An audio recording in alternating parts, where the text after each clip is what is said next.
जा रहा है और ऐसे समय पर दंपति बहुत कंफ्यूज हो जाते हैं कि प्रेगनेंसी अगर है तो उसमें हार्ट बीट क्यों नहीं है, क्या ऐसा हम कर सकते हैं कि जिससे जो भ्रूण है उसकी डेवलपमेंट प्रॉपर हो और हार्ट बीट आ जाए। इसके कारण और इसका ट्रीटमेंट जानने से पहले आइए जानते हैं कि टाइमलाइन क्या होती है प्रेगनेंसी आने से लेके आगे की ग्रोथ की।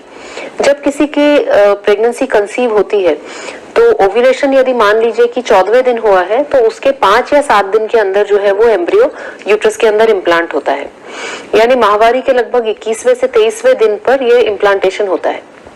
इम्प्लांट होने के बाद एम्ब्रियो बीटा एचसीजी हार्मोन बनाता है और इसी कारण से जो पीरियड्स है वो रुक जाते हैं। जिस दिन पीरियड्स रुकते हैं उसे हम 4 वीक्स मानते हैं। 4 वीक्स पर जब हम सोनोग्राफी करेंगे, इंटरनल सोनोग्राफी, उस समय हमें जेस्टेशन सैक यानी जो प्रेगनेंसी की झिल्ली है वो दिखनी चाहिए।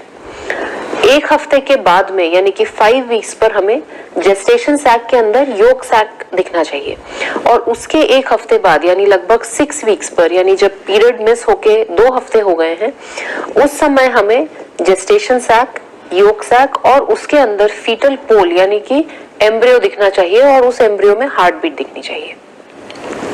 ये तो हुई नॉर्मल बात। कभी कभी क्या होता है कि प्रेगनेंसी लेट कंसीव होती है। कुछ महिलाएं जिनकी माहवारी लेट आती है या किसी महीने किसी कारण से ओव्यूलेशन 14वें दिन ना होकर लेट हुआ है, 18वें 20वें दिन हुआ है, तो ये पूरा का पूरा सीक्वेंस जो है वो शिफ्ट हो जाएगा। तो 4 हफ्ते पर झिल्ली दिखने की बजाय हो सकता है कि हमें 4.5-5 हफ्ते पे जेस्टेशन सैक दिखे, उसके 1 हफ्ते बाद योक सैक दिखे और उसके बाद में जो है वो बच्चे की धड़कन दिखे। ऐसे केसेस को डिलेड कंसेप्शन कहते हैं। इसीलिए जब भी किसी दंपत्ति की सोनोग्राफी 6 हफ्ते पर होती है पर उसमें हमें हार्ट बीट नहीं दिखती, तो इसमें एकदम से परेशान होने की, डिस्टर्ब होने की कोई बात नहीं है। हो सकता है कि प्रेगनेंसी लेट कंसीव हुई हो और हो सकता है कि 1 या 2 हफ्ते बाद हार्ट बीट आ जाए। कुछ ऐसे केसेस होते हैं जब हमें एक्यूरेटली पता होता है कि एम्ब्रियो कब इम्प्लांट हुआ है, जैसे कि आईवीएफ के केसेस।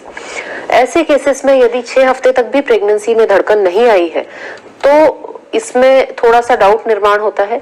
हालांकि 10% केसेस में 1 हफ्ते के अंदर धड़कन आ जाती है, परंतु ऐसे केसेस में यदि 1 हफ्ते बाद भी धड़कन नहीं आई है तब हम इस सिचुएशन को मिस्ड अबॉर्शन या मिस्ड मिसकैरेज कहते हैं। यानी कि प्रेगनेंसी की झिल्ली है, योक सैक है, परंतु उसके अंदर भ्रूण नहीं पड़ा है।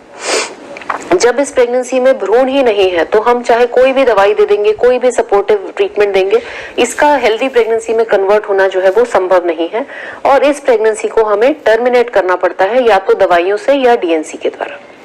अब ऐसा क्यों होता है कि बच्चे की हार्ट बीट नहीं आती है?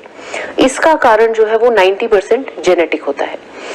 पेरेंट्स हो सकता है कि नॉर्मल जीन्स हो, परंतु जब उनके एग और स्पर्म बनते हैं तब हो सकता है कि क्रोमोसोम्स में ब्रेक आ गया हो और इस एग और इस स्पर्म से जो बनने वाला भ्रूण है उसमें हो सकता है जेनेटिक एब्नॉर्मेलिटी हो और इसीलिए उसमें भ्रूण का डेवलपमेंट ही नहीं हुआ है।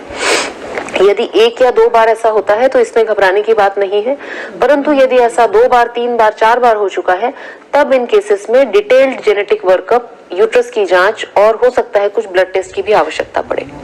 तो यदि आपके केस में 6 हफ्ते तक धड़कन नहीं आई है तो इसमें पैनिक होने